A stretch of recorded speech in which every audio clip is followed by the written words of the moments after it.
Keponakan Ningyer sangat cantik dan elegan. Saya ingin tahu apa kultivasinya saat ini. Nihai bertanya. Dia sebelumnya pernah mendengar tentang berita Xiao Ningyer mengalahkan Shen Fei, itulah mengapa dia menanyakan pertanyaan seperti itu.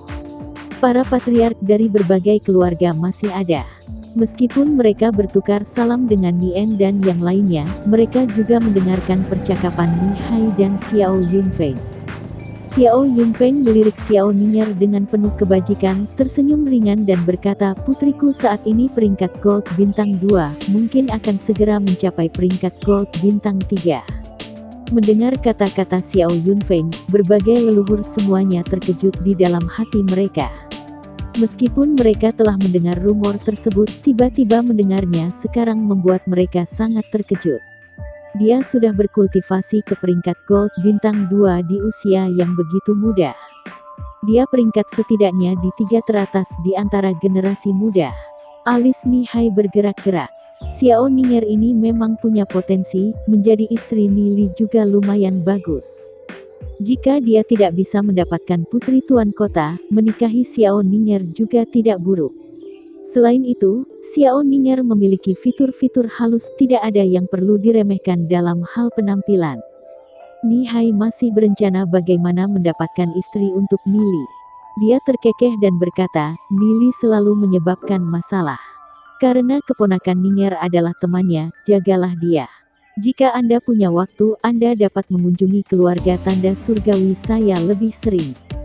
Nihai secara alami tidak akan melompat pistol, lagi pula, Nili belum membuat keputusan sendiri. Bagaimana mungkin Xiao Ningyer tidak mengerti arti kata-kata Nihai? Pipinya sedikit terbakar, tapi dia masih menjawab. Terima kasih paman, saya pasti akan berkunjung. Nihai dan berbagai leluhur mulai mengobrol. Meskipun keluarga tanda surgawi hanyalah keluarga aristokrat, tidak ada yang berani menganggap keluarga tanda surgawi sebagai keluarga aristokrat. Di kursi atas, Ye Xiu memandang Nili dan tersenyum berkata, Nili, aku ingin kamu menjadi tuan rumah dalam perjamuan ini, bagaimana menurutmu? Karena fakta bahwa acara gerombolan binatang iblis baru saja berakhir, prestise Nili telah mencapai puncak di mata semua leluhur. Menambah evaluasi ulang dari para leluhur sekarang, mereka membuat evaluasi baru dari posisi Nili. Nili memandang Ye Xiu.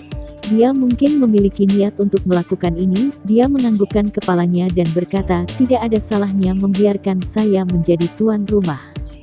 Ye Xiu tersenyum ringan. Menghadapi kesempatan besar seperti itu, dengan hampir 5-6 ribu ahli dari berbagai keluarga yang hadir, Nili sebenarnya tidak memiliki demam panggung sedikit pun. Tapi memikirkannya lagi, itu tidak mengherankan. Nili tidak bisa dilihat sebagai pemuda biasa. Tempat itu ramai dengan kebisingan, para ahli dari berbagai keluarga saling menyapa. Namun, Nili, Ye Xiu dan Ye Suo tidak menunjukkan niat untuk memulai perjamuan. Mereka dengan sabar menunggu para ahli untuk menyelesaikan salam mereka. Lagi pula, semakin lama mereka melakukan ini, semakin banyak waktu yang Ye Zong miliki untuk misinya. Sisi Ye Zong juga telah diatur. Dalam waktu setengah jam, dia akan memimpin para ahli dari keluarga angin salju dan berangkat. Kemungkinan besar, sejak keluarga suci memasuki mansion tuan kota, Ye Zong juga mulai. Hanya saja, mereka tidak tahu seperti apa situasinya. Di lokasi keluarga suci, selain dari orang-orang keluarga suci meminum wine sendirian, mereka terlihat sedikit kesepian di dalam aula. Karena keluarga suci ditindas oleh keluarga angin salju, para leluhur dari berbagai keluarga semua menonton dari pinggir. Bagaimana mereka bisa naik dan berbicara dengan Shen Hong? Jika mereka pergi dan memulai obrolan dengan Shen Hong, bukankah itu berarti mereka bekerja melawan keluarga angin salju? Selain itu, keluarga suci telah menjadi pengganggu yang sombong di masa lalu.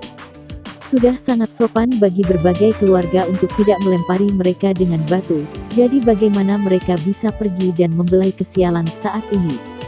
Namun, ada satu orang yang tidak peduli tentang ini, dan itu adalah Huyan Xiong dari keluarga Huyan.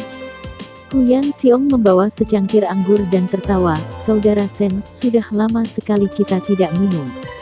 Mari kita manfaatkan momen ini dengan kakak laki-laki Ye Zong sebagai pembawa acara. Ayo, bersulang. Saudara Huyan terlalu sopan. Shen Hong tersenyum di permukaan, tetapi tidak di dalam hatinya, saat dia menyimpan secangkir anggur. Apa kapasitas yang baik untuk anggur, bagaimana kalau kita punya yang lain? Teman-teman, isi cangkir saudara Shen. Huyan Xiong tertawa. Shen Hong tiba-tiba merasa ada yang salah dengan perjamuan ini, tetapi dia tidak tahu di mana letak kesalahannya. Tanda tanya besar muncul di hati Shen Hong. Apakah Ye Zong sudah mati? Jika Ye Zong mati, maka perjamuan ini akan digunakan untuk memilih patriark baru. Keluarga angin salju mungkin tidak akan dapat menemukan kandidat yang cocok dalam waktu sesingkat itu. Jika Ye Zong tidak mati, maka perjamuan ini mungkin digunakan untuk berurusan dengan keluarga suci. Dengan para ahli keluarga suci di sini, jika keluarga angin salju benar-benar akan berurusan dengan keluarga suci, Ye Zong pasti akan muncul. Karena Ye Zong tidak muncul, seharusnya seperti yang dikatakan Ye Han, dia diracuni oleh herbal lidah drakonik dan sudah mati. Namun, mengapa Huyan Xiong tidak menunjukkan kesedihan di wajahnya? Benar, Huyan Xiong seharusnya diberitahu tentang berita tentang kematian Ye Zong. Aku akan melihat untuk melihat apa yang kalian rencanakan. Shen Hong dalam hati berpikir sendiri. Dia dengan dingin mendengus dan membuat ekspresi tegas sambil terus menuangkan anggur. Langit berangsur-angsur menjadi gelap, kegelapan menyelimuti seluruh negeri. Area lain di kota Glory telah tenang, namun, mansion Tuan Kota masih menyala.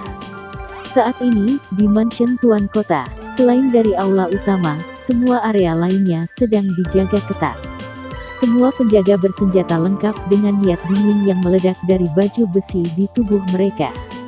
Ada busur panah, tombak dan perisai besar di dinding rumah Tuan Kota, membocorkan niat membunuh dingin yang membekukan. Di gerbang mansion Tuan Kota, seorang pria yang mengenakan jubah abu-abu buru-buru berlari masuk. Wajahnya memiliki ekspresi cemas ketika dia diblokir oleh penjaga.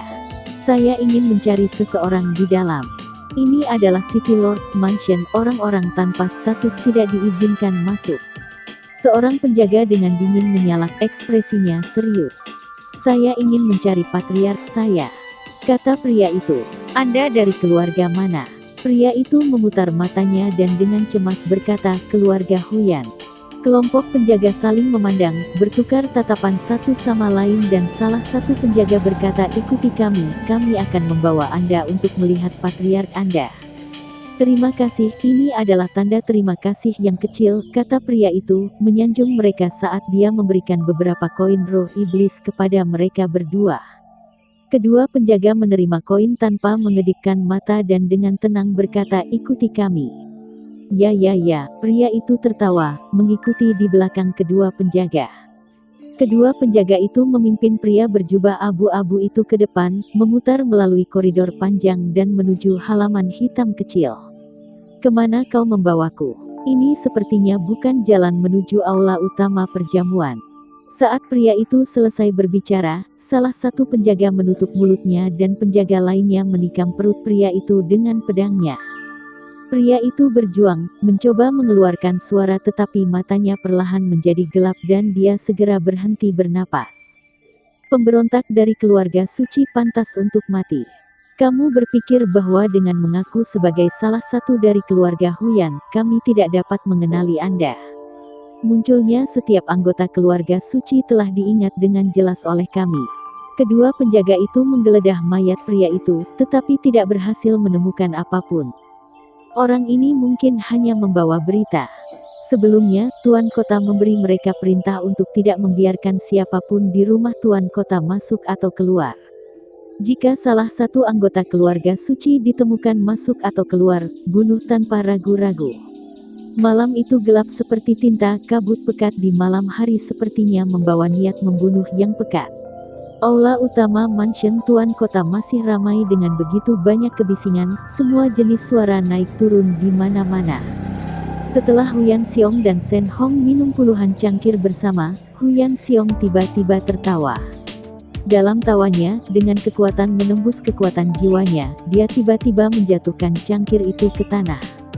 Suara tiba-tiba ini menyebabkan ahli keluarga suci yang awalnya diam menjadi terkejut. Mereka semua berdiri dan mengambil senjata mereka dari cincin interspatial mereka. Dalam sekejap kilatan cahaya memantulkan pedang mereka, suasana tiba-tiba menjadi gugup. Sebelum datang ke sini, Shen Hong memberitahu mereka untuk sangat berhati-hati setelah memasuki rumah tuan kota. Keluarga angin salju mungkin akan mengambil tindakan terhadap mereka. Karena itu, kondisi mental mereka selalu tegang. Karena mereka tertangkap basah oleh tindakan Hu Yanxiong, mereka awalnya mengira bahwa Hu Yanxiong memberikan sinyal kepada keluarga angin salju. Mereka mengira itu adalah sinyal untuk mengambil tindakan. Orang-orang dari berbagai keluarga memiliki pandangan mereka pada orang-orang keluarga suci. Setiap orang dari mereka terkejut, tidak tahu apa yang terjadi. Mengapa orang-orang dari keluarga suci tiba-tiba mengeluarkan senjata mereka? Senyuman membeku di wajah para ahli dari berbagai keluarga. Suasana di aula utama tiba-tiba menjadi tegang. Hu Yanxiong sama sekali tidak sadar dan tertawa. Kapasitas anggur yang baik yang Anda miliki, Saudara Shen. Saya kagum. Hu Yanxiong tampak seolah-olah dia tidak tahu apa yang baru saja terjadi. Matanya menyapu ahli dari keluarga suci dan berkata, sambil menatap kosong, Saudara Shen, apa arti dari keluarga suci Anda, mengapa mengambil senjata? Hu Yanxiong menipu mereka. Shen Hong merasa sangat marah.